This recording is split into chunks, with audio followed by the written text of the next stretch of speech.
Assalamualaikum warahmatullahi wabarakatuh.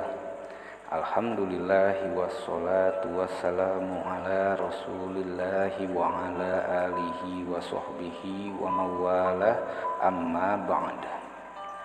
Pada kesempatan kali ini saya akan melanjutkan cerita kisah perang Uhud di bagian ketiga, yang dimana pada bagian kedua kemarin terputus sampai tidak mengindahkannya pasukan pemanah atau tidak mentaatinya perintah yang sudah diperintahkan oleh Rasulullah SAW, yang dimana pada perintah itu Rasulullah menyuruh para pemanah tersebut untuk mentaati apapun yang terjadi. Dan sebelum terjadinya perang Uhud, Rasulullah SAW telah berpesan ketika kaum muslimin berperang melawan kaum musyrikin, apapun keadaannya, menang ataupun kalahnya, jangan sampai ada yang turun atau membantu. Tetaplah berada di tempat-tempat kalian untuk melindungi kaum muslimin dari arah belakang atau dari bukit tersebut. Jadi Rasulullah sudah memerintahkan supaya mentaati, tapi kenyataannya terjadi pelanggaran atau melanggar perintah daripada Rasulullah, dan bisa dikatakan inilah awal penyebab dari kekalahannya pasukan kaum muslimin di bagian ketiga ini. Karena dari melanggarnya pasukan pemanah ini, gara-gara melanggarnya pasukan pemanah ini sama dengan memberi celah atau memberikan peluang bagi kaum musyrikin yang telah mengintai di arah bagian belakang. Dan Ibnu Abbas radhiyallahu an menggambarkan keadaan para pemanah dalam kondisi seperti itu dengan mengatakan, maka setelah Nabi SAW mendapatkan ghanimah dan mengalahkan pasukan kaum musyrikin, para pemanah itu sebagian turun masuk ke dalam barisan dan ikut mengambil ghanimah. Setelah pasukan pemanah bertemu dengan barisan sahabat Rasulullah SAW, mereka seperti ini. Ibnu Abbas menjalinkan jari-jari kedua tangannya dan mereka bercampur baur. Maka setelah pasukan pemanah membiarkan kosong atau memberikan celah yang sebelumnya mereka tempati, tiba-tiba pasukan berkuda masuk menerobos celah tersebut dan menyerang pasukan kaum muslimin dari arah belakang, sehingga pasukan kaum muslimin saling menyerang satu sama lain dan terkejut akan datangnya serangan yang tiba-tiba dari arah belakang. Mereka pun menjadi kacau dan banyak dari pasukan kaum muslimin yang terbunuh. Adapun dari pasukan kuda yang menyerang dari arah belakang itu dipimpin oleh Khalid bin Walid, dan Khalid bin Walid ini ketika perang Uhud keadaannya masih keadaan musyrik. Tetapi untuk Khalid bin Walid ini, teman-teman, untuk kedepannya setelah masuk Islam, setelah menyatakan keislamannya dan baik keislamannya, dan menjadi salah satu jenderal perangnya kaum muslimin, jenderal perang yang tak terkalahkan, yaitu Khalid bin Walid, dan dijuluki sebagai pedangnya Allah. Khalid bin Walid ketika itu termasuk dalam pasukan berkuda kaum musyrikin. Melihat peluang emas untuk mengepung pasukan kaum musyrikin yang melihat hal itu tiba-tiba kembali lagi ke medan perang dan mengepung kaum muslimin dari dua arah. Nah, jadi di sini adapun kaum musyrikin yang sudah kocar-kacir dari pertama, yang sudah kalah, yang sudah berlarian meninggalkan ghanimahnya, pedangnya, barang-barang harta yang lainnya, yang sudah berlarian, itu kembali lagi ketika melihat dari kejauhan ada pasukan kaum muslimin, yaitu sekutu dari kaum Quraisy juga, yang mengepung atau menyerang kaum muslimin dari arah belakang. Karena dari kejauhan pasukan Quraisy yang sudah berlarian ini melihat kejadian keadaan kaum muslimin yang sudah terkepung oleh sekutunya, maka yang sudah kalah ini, orang kafir Quraisy ini, kembali lagi ke medan pertempuran yang dari mana tadi dia sempat lari gitu. Jadi sekarang posisinya kaum muslimin ini di tengah-tengah, dari arah depan dan belakang sudah terkepung.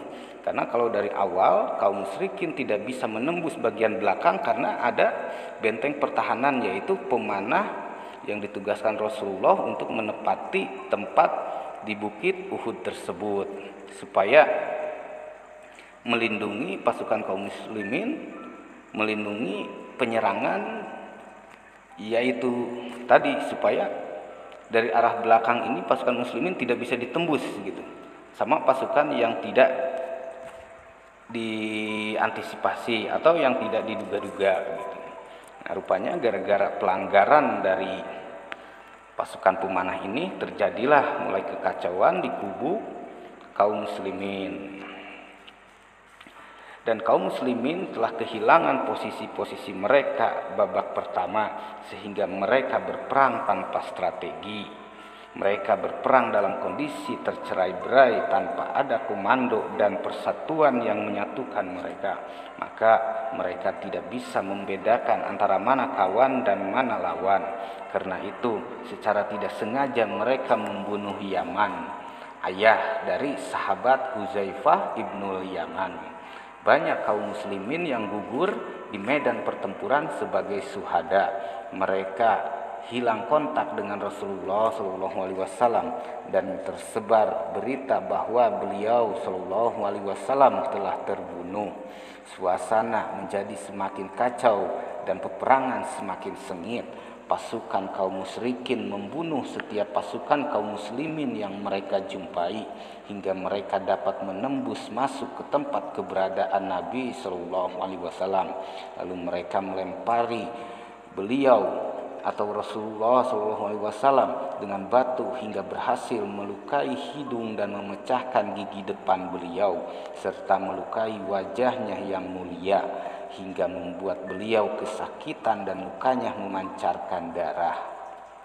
Dari Anas radhiyallahu an berkata bahwasanya gigi depan Rasulullah SAW pecah saat perang Uhud. Wajah beliau terluka hingga darah mengalir darinya. Beliau bersabda, bagaimana mungkin suatu kaum akan menang jika mereka melukai wajah nabinya, memecahkan gigi depannya, padahal ia menyeru mereka kepada Allah. Maka Allah Subhanahu wa taala menurunkan firman-Nya, tak ada sedikit pun campur tangan dalam urusan mereka, atau Allah menerima tobat mereka atau mengazab mereka, karena sesungguhnya mereka itu orang-orang yang zalim. Surah Al-Imran ayat ke-128. Adapun Ibnu Qami'ah menyerang Mus'ab bin Umair radhiyallahu an karena mengira sangat mirip dengan Rasulullah. Jadi di sini ada kejadian di mana dari pasukan kafir ada yang menyerang Mus'ab bin Umair karena dari postur tubuh atau wajah atau dari cara berjalannya Mus'ab bin Umair ini sangat mirip dengan Rasulullah SAW, sehingga Ibnu Qami'ah mengira Mus'ab bin Umair ini adalah Rasulullah dan membunuhnya. Setelah itu ia berkata kepada orang-orang Quraisy, aku telah membunuh Muhammad, aku telah membunuh Muhammad, sembari berteriak kencang. Maka tersebarlah isu bahwa Nabi SAW telah terbunuh, sehingga kaum muslimin bercerai-berai. Sebagian dari mereka ada yang kembali ke kota Madinah dan sebagian lain ada yang naik ke Gunung Uhud. Dan adapun keadaan mereka menjadi kacau, mereka tidak tahu apa yang harus diperbuat menghadapi situasi yang mencekam tersebut. Sebagian besar dari pasukan kaum muslimin lari dari medan perang, sebagian lain duduk menyingkir dari medan perang dan tidak berperang lagi. Sebagian lagi ada yang lebih memilih mati syahid setelah mengetahui bahwa Rasulullah SAW telah wafat. Di antara orang yang memilih mati syahid itu ialah Anas bin Nadir radhiyallahu an, yang pernah merasa sedih karena tidak bisa mengikuti perang Badar. Saat itu ia berkata, Anas bin Nadir, Demi Allah, jika Allah memperlihatkan kepadaku suatu peperangan bersama Rasulullah SAW, sungguh Allah akan memperlihatkan apa yang akan aku perbuat, dan Ia telah menepati janjinya. Pada perang Uhud, Anas bin Nadhr bertemu dengan orang-orang yang telah termakan isu atas kematian Rasulullah SAW dan meletakkan senjata mereka. Lantas ia pun bertanya, "Apa yang membuat kalian duduk-duduk?" Lantas mereka menjawab, "Rasulullah SAW telah terbunuh." Lantas ia berkata lagi, "Wahai para sahabatku, jika Muhammad telah terbunuh, maka Robnya Muhammad tidak terbunuh. Oleh karena itu, matilah kalian sebagai beliau wafat." Lalu ia berkata lagi, "Ya Allah, aku meminta maaf kepadamu atas apa yang mereka katakan, yaitu kaum muslimin, dan aku berlepas diri di hadapanmu atas apa yang mereka perbuat, yaitu kaum musyrikin." Kemudian Anas bin Nadhr bertemu dengan Sa'ad bin Mu'adz dan ia berkata, "Wahai Sa'ad, sungguh aku mencium bau surga ada di dekat Uhud." Setelah itu ia menghunuskan pedangnya dan menceburkan dirinya di tengah-tengah pertempuran. Ia terus berperang, menebas ke sana ke sini terus menerus setiap siapapun yang dia jumpai, sehingga dia pun tertebas dan menjumpai kesahidan.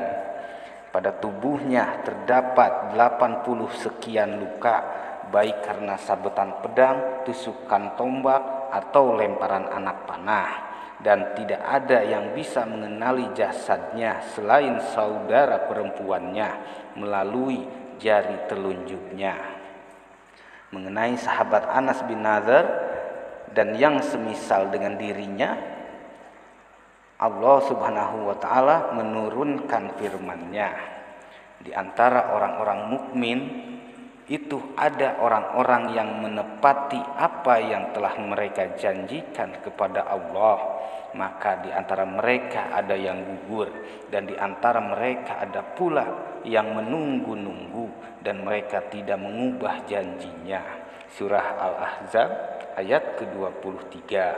Adapun mengenai orang-orang yang lari dari medan perang dan tidak menoleh kepada siapapun meski telah diseru oleh Nabi SAW untuk tetap tegar dan teguh, maka Allah Subhanahu wa taala menurunkan firman-Nya. "Ingatlah ketika kamu lari dan tidak menoleh kepada seorang pun, sedang Rasul yang berada di antara kawan-kawanmu yang lain memanggil kamu. Karena itu Allah menimpakan atas kamu kesedihan atas kesedihan, supaya kamu jangan bersedih hati terhadap apa yang luput daripada kamu dan terhadap apa yang menimpa kamu. Allah Maha mengetahui apa yang kamu kerjakan." Surah Ali Imran ayat ke-153. Dan Al-Quran telah mengkisahkan tentang larinya sekelompok dari pasukan kaum muslimin yang mereka menganggap sepele lari dari medan perang. Setelah mendengar isu terbunuhnya Nabi SAW yang tersebar di medan pertempuran, orang pertama yang mengetahui bahwa Rasulullah SAW selamat dan masih hidup adalah seorang sahabat yang bernama Ka'ab bin Malik, yang kemudian berteriak memberitahukan berita gembira tersebut. Namun Nabi SAW memerintahkannya untuk diam supaya orang-orang musyrik tidak mengetahuinya atau tidak mengetahui hal itu, bahwa beliau masih hidup. Al-Quran menyatakan bahwa Allah Subhanahu wa taala mengampuni sekelompok pasukan kaum muslimin yang melarikan diri tersebut. Allah Subhanahu wa taala berfirman, "Sesungguhnya orang-orang yang berpaling di antaramu pada hari bertemunya dua pasukan itu, hanya saja mereka digelincirkan oleh setan disebabkan sebagian kesalahan yang telah mereka perbuat di masa lalu atau di masa lampau, dan sesungguhnya Allah telah memberikan maaf kepadanya." Sesungguhnya Allah Maha Pengampun lagi Maha Penyayang. Surah Ali Imran ayat ke-155. Dan adapun strategi Rasulullah SAW dalam menyatukan pasukan yang telah bercerai-berai ketika terjadi serangan balik dari kaum musyrikin dari arah belakang, kaum muslimin dengan sasaran utamanya adalah dari Nabi SAW. Beliau tidak menyingkir dari tempatnya. Para sahabat gugur satu demi satu di hadapan beliau. Beliau SAW terkepung di tengah-tengah pasukan kaum musyrikin. Tidak ada yang melindungi beliau, melainkan hanya 9 orang sahabat. 7 orang di antara mereka adalah kaum Ansor.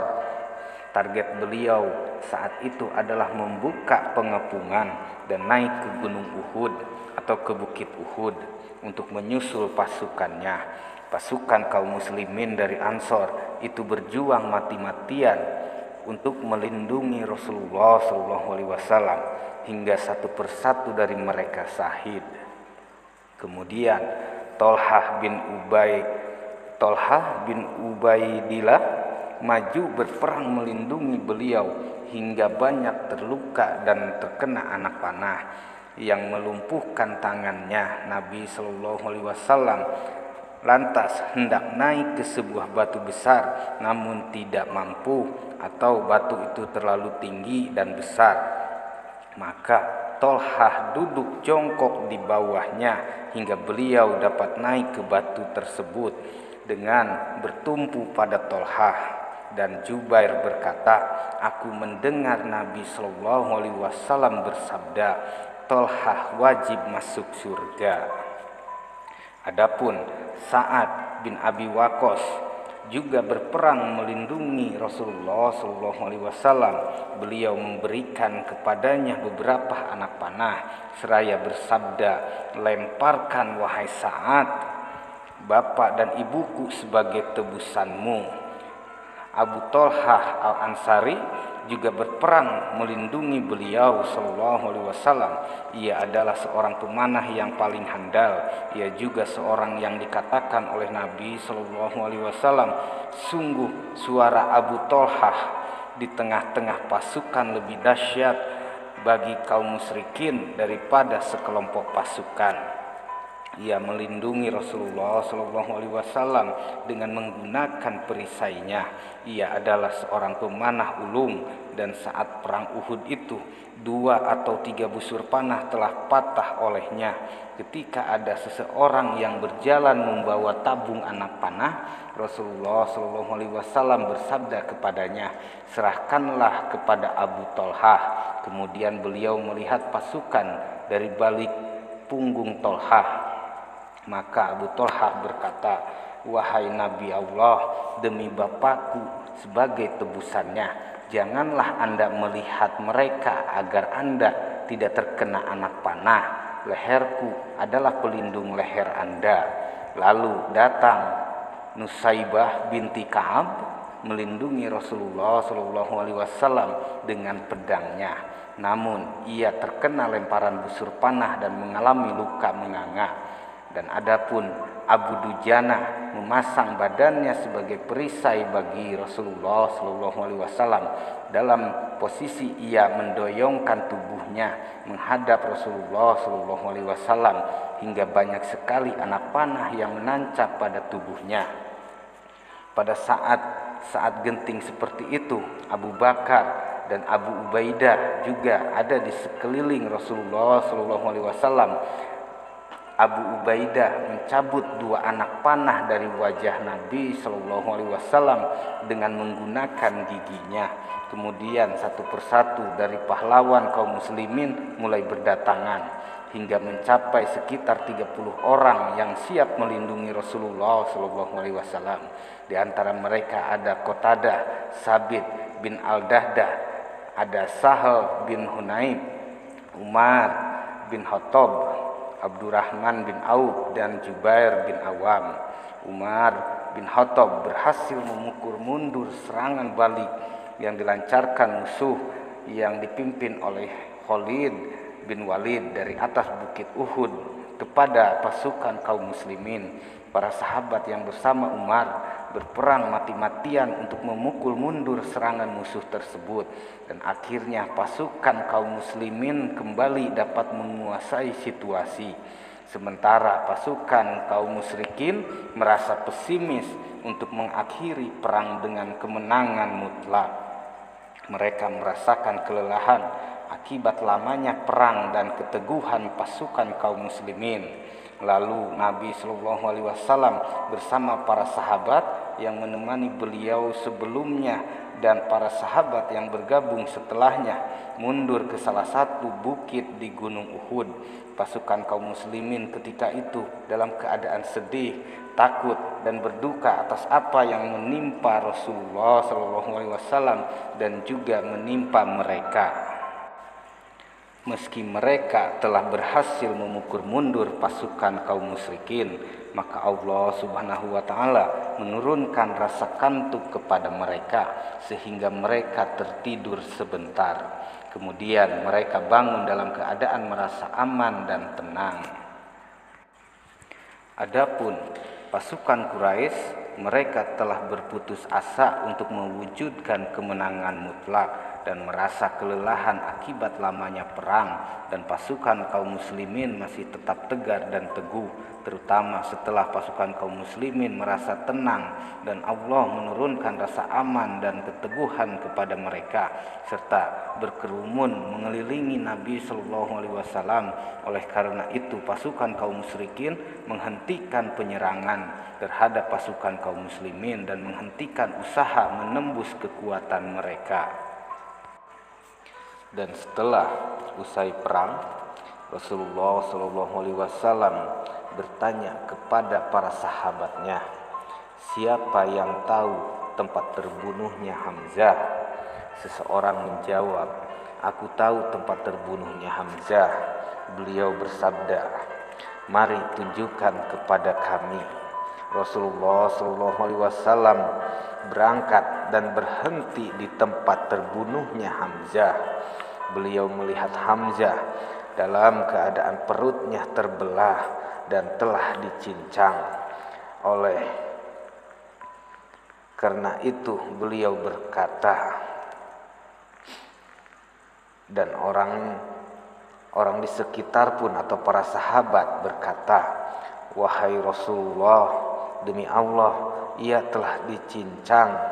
Dalam riwayat yang lain disebutkan, ketika telah sampai berita kepada Nabi Shallallahu Alaihi Wasallam tentang terbunuhnya Hamzah, beliau pun menangis. Lalu setelah melihatnya beliau tercengang. Setelah itu beliau berdiri di antara jenazah para syuhada seraya bersabda, aku bersaksi bagi mereka, kafanilah mereka meski dalam keadaan berdarah, sebab tidak ada satupun luka yang dialami di jalan Allah, melainkan ia akan datang pada hari kiamat dalam keadaan mengucur darah, warnanya warna darah, namun baunya seperti wangi kasturi atau misik. Dahulukan jenazah yang paling banyak hafalan Al-Qur'annya di antara mereka, kemudian masukkan mereka ke dalam satu liang lahat. Dengan syahidnya Hamzah dan beberapa sahabat Rasulullah Shallallahu Alaihi Wasallam pada perang Uhud, mimpi Nabi Shallallahu Alaihi Wasallam pun menjadi kenyataan.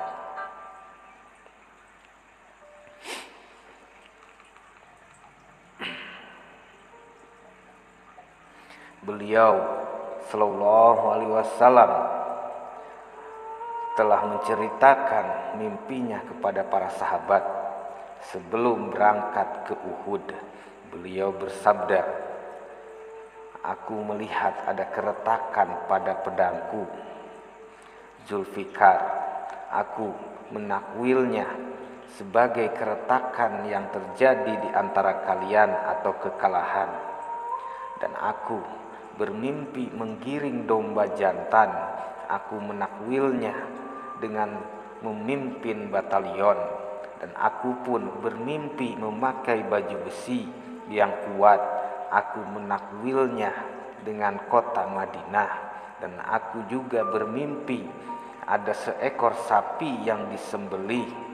Sapi itu demi Allah tanda baik, sapi itu demi Allah tanda baik. Lalu terjadilah apa yang disabdakan oleh Rasulullah Shallallahu Alaihi Wasallam tersebut. Dan Rasulullah Shallallahu Alaihi Wasallam pun sangat bersedih, sangat terpukul atas meninggalnya Hamzah. Hamzah ini adalah sahabat atau paman Rasulullah Shallallahu Alaihi Wasallam dari Muhajirin. Dan adapun Jubair bin Awam radhiyallahu an berkata, usai perang Uhud, ada seorang wanita berlari hingga hampir saja ia dapat melihat jenazah para korban. Jubair melanjutkan, maka Nabi Shallallahu Alaihi Wasallam tidak ingin jika ia melihat mereka. Beliau bersabda, cegah wanita itu, cegah wanita itu. Jubair pun melanjutkan, lalu aku mengenalinya sebagai Sofiyah. Jubair melanjutkan, maka aku segera berlari menyusulnya. Jubair melanjutkan, akhirnya aku dapat menyusulnya sebelum ia sampai di tempat jenazah-jenazah itu. Jubair pun melanjutkan lagi, tiba-tiba ia memukul dadaku. Ia adalah seorang wanita yang kuat. Dan lantas Sofiyah berkata, menyingkirlah dariku, aku tidak menginginkanmu. Aku pun berkata, sungguh Rasulullah Shallallahu Alaihi Wasallam yang memiliki maksud ini atau menyuruh mencegahmu. Dan Zubair melanjutkan, maka ia berhenti dan mengeluarkan 2 kain yang ia bawa, lalu berkata, kedua kain ini aku bawa untuk saudaraku Hamzah. Telah sampai berita kepadaku bahwa ia terbunuh. Maka kafanilah ia dengan kedua kain ini. Dan Zubair melanjutkan, lalu kami membawa kedua kain itu untuk mengafani Hamzah. Ternyata di sebelah jenazah Hamzah juga ada jenazah seorang Ansor yang terbunuh dan dicincang seperti Hamzah. Zubair melanjutkan, kami merasa bersalah jika kami mengafani Hamzah dengan 2 kain, sedangkan orang Ansor itu tidak memiliki kain kafan. Oleh karena itu kami berkata, untuk Hamzah 1 kain dan untuk orang Ansor itu 1 kain.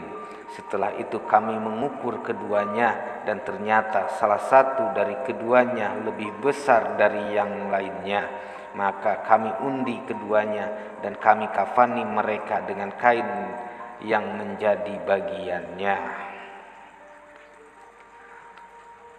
Dan untuk kisah perang Uhud di bagian ketiganya cukup sampai di sini dulu ya teman-teman.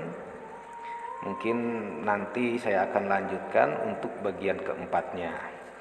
Dan siapa saja yang menjadi syuhada atau mati syahid di perang Uhud ini dan berapa jumlah korbannya, mungkin saya akan lanjutkan di bagian keempat. Dan untuk bagian ketiganya cukup sampai di sini. Bila ada kesalahan dan kurangnya itu datang dari saya, dan bila itu benar datang dari Allah Subhanahu wa taala. Wassalamualaikum warahmatullahi wabarakatuh.